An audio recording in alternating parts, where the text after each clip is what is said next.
York City! Happy Friday the 13th. Holy shit. All right, this one's going to be live. It's going to be lit. Get explicit already.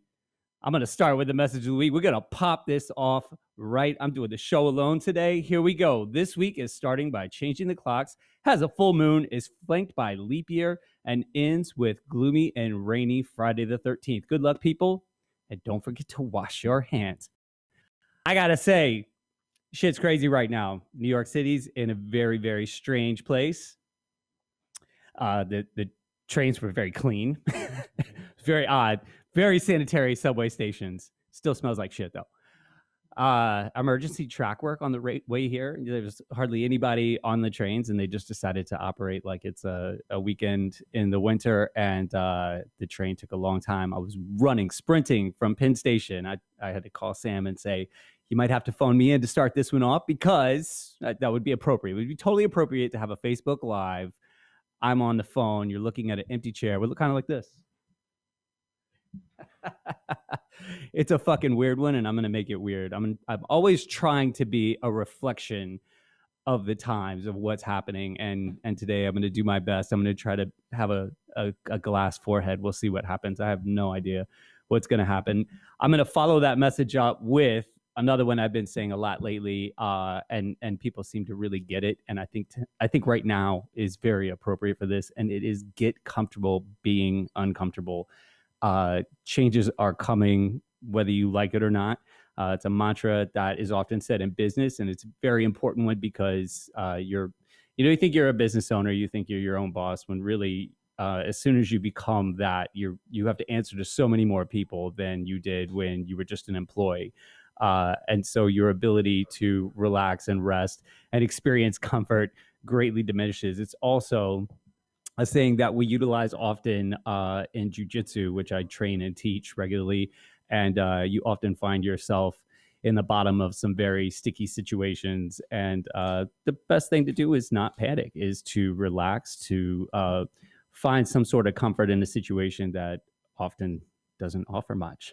So we're taking calls today as well, because I'm alone. So let me try to maintain the regularly scheduled program. My guest today is sick, and I told his ass to stay home. I ain't trying to catch that shit. No, I don't know if he's got the swine flu or not, but he decided to stay home. So I'm doing the show alone today. Sam, the executive producer, warned me when I started, one day you'll have to do it alone. Somebody's just not going to show up. You're going to be in the chair by yourself. I figured now's as good a time as ever to roll this out again. Getting out of my own comfort zone. It'll be interesting to see how this plays out. Before we move on, I got a caller. I did want to say, if you can, give a call in the station. Give me some shit to talk about. Get me off the hook if you see me starting to drown. Throw me a line, folks. The number is 212-721-8183. We're going to put Andy on the phone. Andy, how you doing? I'm good, man. How are you? Good. I know which Andy this is. Trying to be slick, trying to be sly. What's going on, man? I just thought I'd call in and talk to you on your show. Thank you. I've been trying to get you on here, you and Lisa, for some time now. Yeah, well, this is what the future looks like. That happened, yeah. Apparently, we can't leave our house, so that's going to be rough right now. But yeah. Are you in Brooklyn? Did you guys stay? You didn't head for the hills? You're not in some bunker somewhere with a bunch of Keto Snaps and a guitar? And yeah, exactly. No, we are writing it out at home, and we're both feeling fine so far. Good. And minimizing our interactions, etc., as per the recommendations. But yeah, I've been checking out your show and loving what you're doing, and spent about a day being like, maybe I should have a podcast. Maybe you should. We can help with that. Actually, Sam's rolling out a podcast instructional in a couple of days, right, Sam? Yeah, that if you check in with Talking Alternative Broadcasting, there'll be some instruction there. And I think it's definitely helped me. And I think with people having more time on their hands and being at home, you still have to communicate some way. I was saying to Sam when I first got here, I'm trying to not be opportunist about this whole situation. I'm trying to just like lay back and ride the storm, but it's already obvious that there are going to be a lot of openings. Things are going to be a little bit different, and people that are already acclimated to that climate are going to be able to at least maintain. That's my only goal in all this. I want to tell everybody a little bit about you and what you do. Andy is a musician, a very accomplished musician, guitar player. He and his wife have a band that I played with from time to time. And she's a singer and a nutritionalist, and they own a cookie company based off of the keto diet or keto. Am I saying it right? Keto or keto? I always fuck this It's up. Actually keto. Yeah, ketogenic. Ketogenic. And they have a cookie called Keto Snaps, which are keto friendly little treat that you can have. And they've gone through their share of shit for sure, in terms of production and distribution and everything. Have you all noticed anything change so far for you all, for your company? Not for us specifically, but looking at sort of watching the industry that we have been a part of. It's clear. All the trade shows are closing down or not happening. Yeah, big time. And we were not at the point where we were attending a lot of those. So the big ones like Expo West, which was a big deal that it canceled, and then that's like the big one for a lot of the organic health food brands. And it's just it's clear that it's really affecting a lot of, especially the small businesses, people, Sure. especially startups like us, and who they a lot of us throw down pretty big time to go to these trade shows. It's right. It's expensive to go there. It's expensive to travel. You have to take a lot of product, which you're going to inevitably give a lot of it away in sampling and stuff like that. So it's a really big investment for the really small startups. And so that kind of cancellation, there's no recourse in that case. You just have to kind of you eat it. You eat the loss. Yeah, definitely. And the trade shows, I mean, it's not that they're not also hurt, but my understanding is, the business model on those, and I'm sure it's different from show to show, but a lot of them, basically the show that's up is promotion for next year. And so they have sort of a, it's a slightly different loss for them. Because, absolutely. they don't, there's actually, and again, this probably is trade show to trade show, but by and large, they don't offer refunds. Yeah. So there's, they still have their money. They just don't have the show. I'm sure there's loss of revenue involved in all that, but it's not the same. And loss of face too. I mean, all that is exposure. Like you were just saying, they're pumping up their next year's show. It's an advertising platform for them, and they lose it. All those eyes, they lose it. Yeah. And one of the things that, there's a guy I've been following on LinkedIn who's all about, small brand ramping and stuff like that. Who is it? And by the way, he actually wrote an article recently, a few weeks ago, where he was just basically saying that trade shows for tiny brands are just a massive misplacement of marketing dollars. There's just for the not small enough brands. to gain at the small startup stage in those settings to justify the cost. And we can kind of attest to that on a personal level. Right. So it's, interesting. Yeah, definitely. The show today was actually supposed to be about personal brand and developing your brand, and it still will be. It just will be without my guest. I actually had a real estate agent from Windsor Terrace, from the neighborhood, a Halstead agent, broker, that was supposed to come on, and I've been spending some time with him lately. And they take it really seriously, real estate people, because they actually, they're not selling anything of their own. It's always like they're selling somebody else's home and all kinds. It's just insanity, that whole world. So they really, what they have is like their reputation and their ability to communicate.